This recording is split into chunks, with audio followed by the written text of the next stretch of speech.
Վանաձորի ոչ ալկոհոլային խմիչքների և գարեջրի գործարանն իր բազմատեսակ և որակյալ տեսականին առաջարկում բոլոր նրանց, ովքեր նախընտրում են լավագույնը։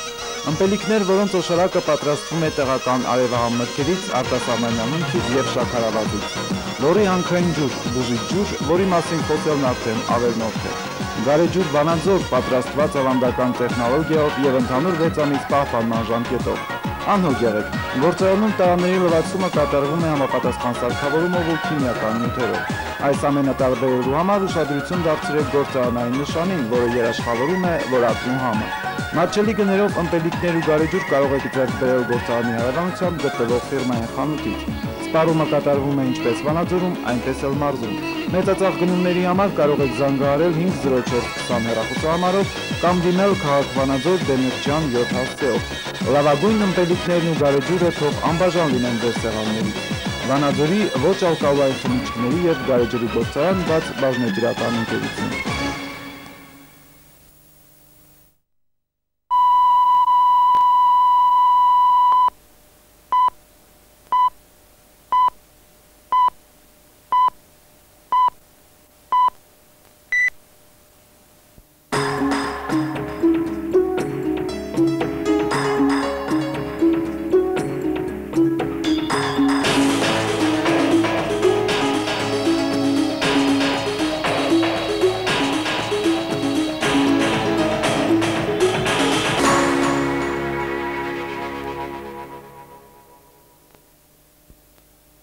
Ինտերկապ հեռուստաստուդիայի երեկոյան եթերում լրատվական ծառայությունն է։ Ստուդիայում Արմեն Մանանջյանն է, բարև ձեզ։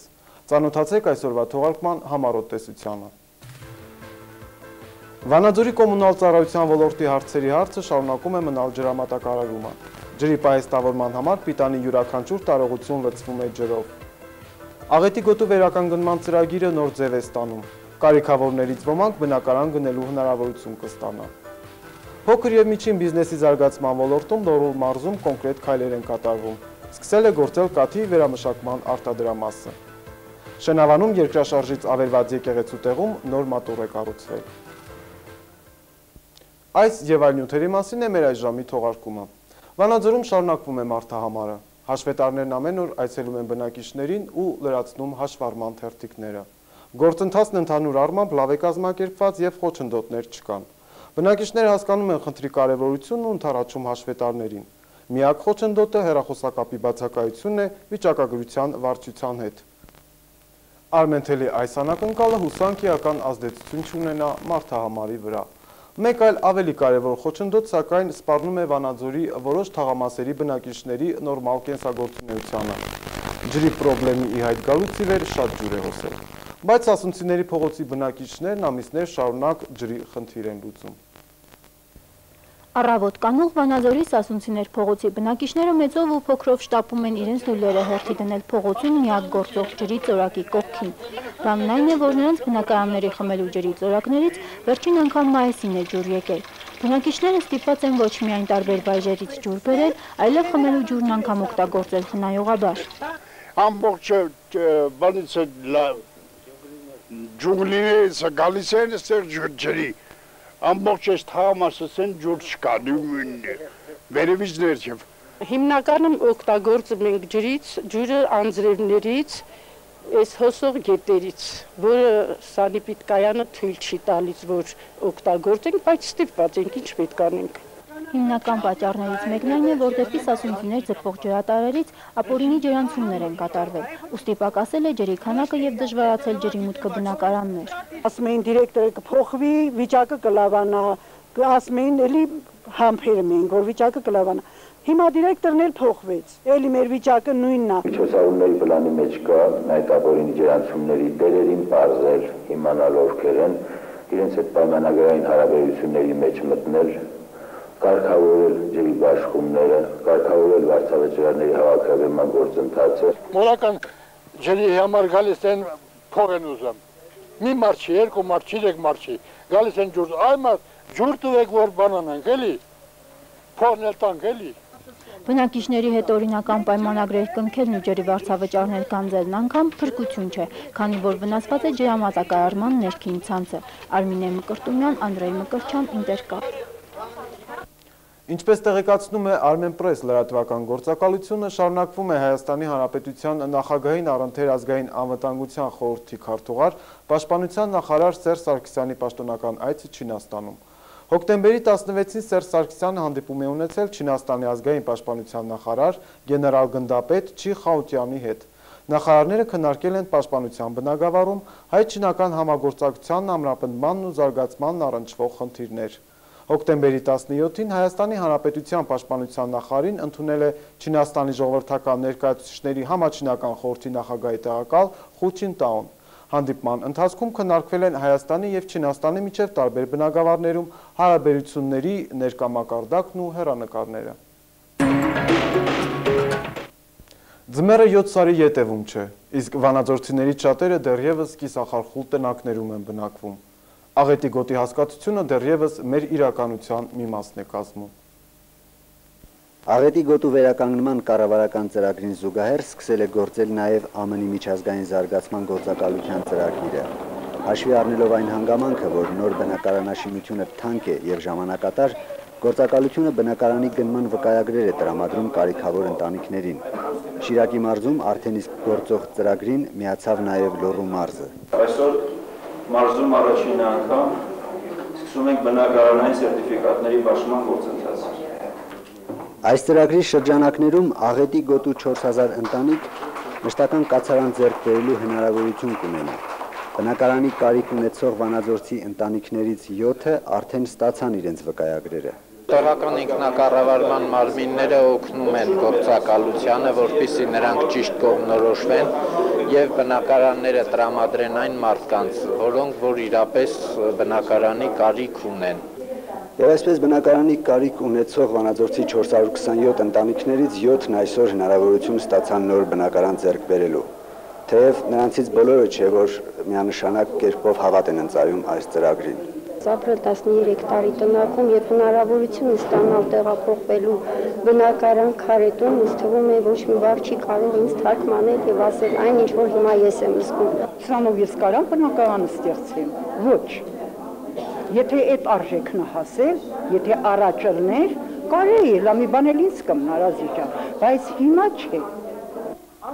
Շիրակի մարզում իրականացվող ծրագրի փորձը սակայն թույլ է տալիս հուսալ, որ այն իսկապես արդյունավետ կլինի։ Այնտեղ մինչ այսօր վկայագիր են ստացել 312 ընտանիք, որոնց 97%-ը արդեն գնել է բնակարան։ Առաջիկայում վկայագրեր կստանան նաև Ստեփանավանի եւ Սպիտակի կարիքավոր ընտանիքները։ Ներսես Մատինյան, Անդրեյ Մկրտչյան, Ինտերկապ։ Աղետի գոտուց դեռ շուտ չենք ձերբազատվի, սակայն սպիտակցի մեր գործընկերների տրամադրած տեսանյութը մեզ լավատեսություն է ներշնչում։ Աղետի հետևանքներին պետք է դիմակայենք նաև ապրելով, ոչ միայն հացով։ Աղետի գոտին վերականգնելու համար միայն նոր շինություններ կառուցելը դեռ բավական չէ։ Հարկավոր է վերակառուցել նաև մարդկանց հոգիները։ Այս հանգամանքը լավ են գիտակցում Սպիտակի թիվ 7 դպրոցում։ Երեխաների հոգևոր դաստիարակությունն այս դպրոցում սկսվում է մկրտությամբ։ Այստեղ արդեն ավանդույթ է դարձել աշակերտներին խորվիրապում մկրտելը։ Սա երրորդ սերունդն է արդեն, որ այս նույն տեղում, այս նույն եկեղեցում մենք մկրտություն ենք կազմակերպում։ Հոկտեմբերյան մի գեղեցիկ օր խորվիրապ վանքի վանահայր Զարե Վարդապետ Կաբաղյանը մկրտեց Սպիտակցի 40 մանուկների։ Պահպանիչ Եղուս Սավադացրոս Քրիստոս Աստված մեր, բայա, պահպանյա է որտնյա, նոր մկրտյա ծարայքը սիրաղախին կսկո, ըսկնկա հայրս, ըսկնկա մայրս, ընթովանյա սուրպ և պատվական խաչի ութկովի խաղաղության։ Մատաղ սերնդի հոգևոր վերածնության գործում Գուգարատ թեմի հոգևոր հայրերից բացի տարիներ շարունակ դպրոցի կողքին կանգնած է եղել նաև տիեզերական առաքելություն հոգևոր միությունը, որն իր առջև նպատակ է դրել հնարավոր բոլոր միջոցներով օժանդակել Աղետի գոտու երեխաների կրթության բարելավմանը, հանգստի կազմակերպմանն ու առողջապահական վերահսկմանը։ Սպիտակ քաղաքը արդեն խփված կոտրված քաղաք է։ Ինչու հենց առաջին օգտագնացությունը Սպիտակից է եղել։ Դա պատահական չի, երկրաշարժի ծանր օրերից հետո առաջին մկրտությունը առաջին դասարանցիների հետ եղավ Գոհարիկ Ղազարյանի անմիջական միջնորդությամբ կազմակերպեցին եւ Աստված օգնեց եւ օրհնեց եւ այսօր նույն դպրոցի 4-րդ խումբն է, որ գալիս է մկրտվելու, թվով 230 երեխաներ նույն դպրոցից մկրտվել են եւ դա Աստծո կամքն է։ Կհասկանան ու կընկալեն այս փոքրիկները մկրտության ողջ խորհուրդն ու իմաստը, մեզնից է կախված։ Զի Հիսուսն ասաց. «Թույլ տվեք այդ փոքրիկներին եւ մի արգելեք նրանց ինձ մոտ գալ, որովհետեւ այդպիսիններին է երկնքի արքայությունը»։ Անահիտ Չոբանյան, Սպիտակ հեռուստաստուդիա, հատուկ Ինտերկապի համար։ Ինչպես տեղեկացնում է Armenpress լրատվական գործակալությունը, 400 կիլոմետր երկարությամբ գազամուղի խողովակների գծումը, որը Սև ծովի հատակով Ռուսաստանից կձգվի դեպի Թուրքիա, կավարտվի եկող տարվա փետրվար-մարտին։ 2002 թվականի 3-րդ եռամսյակում դրանով կմղվի առաջին գազը։ Այսօր հայտարարել է Ռուսաստանի Դաշնության վարչապետ Միխայել Կասյանովը։ Վարչապետն ընդգծել է, որ դա եզակի նախագիծ է այն առումով, որ խողովակները գծվում են ծովի 2 կիլոմետր խորության վրա, ինչպես նաև պոմպամղիչկայանի կառուցման տեսակետից, որտեղ ճնշումը սովորականից 4 անգամ ավելի բարձր կլինի։ Այդ կայանը Կրասնոդարից կառավարվելու է գործնականում ինքնավար ռեժիմով։ Ժամանակին Լոռու մարզը հայտնի է եղել իր արդյունաբերական հսկաներով։ Դրանց վերագործարկումը օրախնդիր հարց է ողջ հանրապետության համար։ Դրա հետ մեկտեղ կարևոր է նաև փոքր արտադրամասերի գործարկումը։ Տաշիրի տարածաշրջանի Կաթնարավ գյուղի նախկին տոհմաբուծարանն այսօր վերափոխվել է կաթի փոշու արտադրամասի։ Միլդոս ամանափակ պատասխանատվությամբ ընկերության միջոցներով ու նախաձեռնությամբ ավարտվել են շինարարական աշխատանքներն ու արդեն արտադրվել է կաթի փոշու առաջին խմբաքանակը։ Ես շուկայում չեմ կարող գնով մրցակցեմ, ես միայն որակով պետք է մրցակցեմ, որովհետև այնքան անգամ նվիրատվություններ է գալիս տեղ, բայց շատ անորակ է, դրա համար դրանց գները շատ է ժամա, դրա համար գնով սխալ կլինի, ես մրցակցեմ, բայց որակը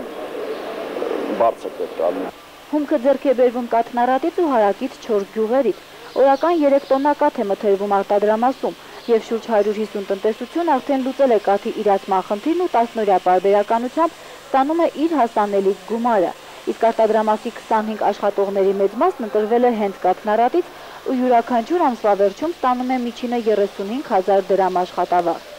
Աշխատանքը շատ լավ անդանում, կարող է պարապ չենք, ստաբիլ գործ են գալիս, ոչ լավ էլի գործերը, ստաբիլ փող են ստանում անպայման, ամեն ամիս իր ժամ։ Քաղաքի նորմալ առօրյան կենցաղը տովել, հարմարվել են գյուղական կենցաղին ու մենք գոհ ենք ամեն ինչից։ Օրեցօր ընդլայնվում է արտադրանքի ծավալը եւ շուտով աշխատանքով կապահովվի եւս 15 մարդ։ Իսկ մոտ ապագայում հայկական շուկայում կհայտնվի հայկական կաթի փոշին։ Նաիրա Բուղադարյան, Սարիբեկ Մարկոսյան, Վանաձոր, Ինտերկապ։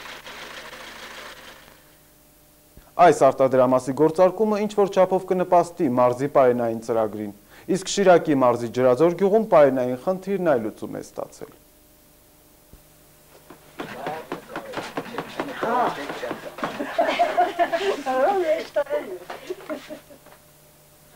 Ջրաձորի գյուղում աշակերտների համար լավաշ են թխում։ Ուսումնական տարվա սկզբից այս փոքրիկ գյուղում իրականացվում է ՄԱԿ-ի գրասենյակի սնուցում փորձնական ծրագիրը։ Համաշխարհային պարենային ծրագրի շրջանակներում դպրոցներին հատկացվում է սնունդ, իսկ համայնքն այն իրագործում է։ 80 դպրոցականները մեծ ընդմիջումներին կհաճախեն ճաշարաններ։ Ստելա Մարտիրոսյան, Արտակ Մարուքյան, Ինտերկապ։